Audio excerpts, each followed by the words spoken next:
ആക്സിലോട്ടുകൾക്കെല്ലാം നമ്മളിന്നൊരു water change അങ്ങോട്ട് നടത്തി. നമ്മൾ ഫുള്ള് ഡീപ്പായിട്ട് അങ്ങോട്ട് ക്ലീൻ ചെയ്തു. എന്നിട്ട് കുറച്ചും കൂടി ഹൈഡിങ് കേവ് ഒക്കെ വെച്ച് കൊടുത്തു. ഒരു 5 പേരുണ്ട് അതിനകത്ത്. അപ്പോൾ അവർ കുറച്ച് മെസ്സാക്കി. നമ്മൾ കുറച്ച് മീറ്റൊക്കെ കൊടുത്തിട്ടുണ്ടായിരുന്നല്ലോ.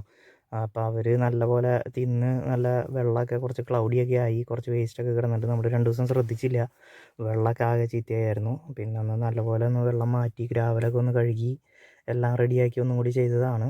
അവർക്കധികം ഇതുകൾ വെച്ച് കൊടുത്തിട്ട് ഡെക്കറേഷനൊക്കെ വെച്ച് കൊടുത്തിട്ട് അവർക്ക് ബുദ്ധിമുട്ടാണ് അവർക്ക് നടക്കാനും ഇതൊക്കെ. അവർക്ക് ഹൈഡിങ് പ്ലേസ് മാത്രം മതി. അപ്പോൾ നമ്മൾ ഈ 5 പേർക്കും കൂടി ഒരു 6, 7 ഹൈഡിങ് പ്ലേസുകൾ വെച്ച് കൊടുത്തിട്ടുണ്ട്.